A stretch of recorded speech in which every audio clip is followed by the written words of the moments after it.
আপনি ধরেন একজন সাংবাদিক, সাইড বাই সাইড আপনার ছোট একটা ব্যবসা থাকতে পারে, এটা হয়তো 5টা রিক্সা আছে, একটা টেম্পু আছে, এইটা আপনি ভুলবশত আপনি এটাকে দেখান নাই। একটু হলো কালো টাকা সাদা, আর একটু হলো ইনফর্মাল টাকা।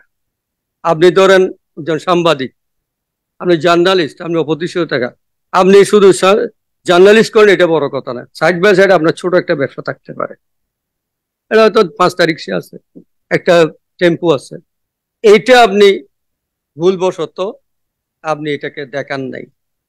এখন এই সুযোগটা দিছে, আপনি এটা দেখান।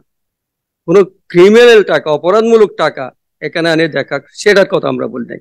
আপনার অপ্রত্যাশিত টাকা, অনেকের অপ্রত্যাশিত টাকা রয়ে গেছে সার্কুলার। আমাদের ইনফর্মাল মার্কেটটা অনেক বড়, আমাদের ইনফর্মাল মার্কেটটা অনেক বড়, ফর্মাল মার্কেট থেকে ইনফর্মাল মার্কেট অনেক বড়।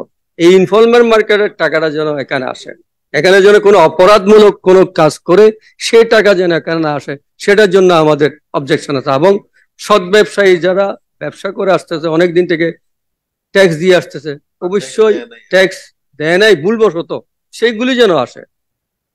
যারা সৎভাবে ট্যাক্স দিচ্ছে তাদেরকে তো আমরা এনকারেজ করতেই হবে এবং এনকারেজ করে যাচ্ছি। এখানে কি একটা বৈষম্য হয়ে যাচ্ছে না? যারা অনেস্ট ট্যাক্স পেয়ার তাদের একটা পর্যায়ে 30% পর্যন্ত আমি তো আপনাকে যেটা বললাম যে আপনি হয়তো বা কাজ করে যাচ্ছেন, কিন্তু সাইড বাই সাইড আপনার একটা ব্যবসা, ছোট ব্যবসা আছে, আপনি এটা দেখান নাই, এটা এখন দেখানোর একটা সুযোগ করে দিয়েছে। এরকম অনেক বলতেছেন।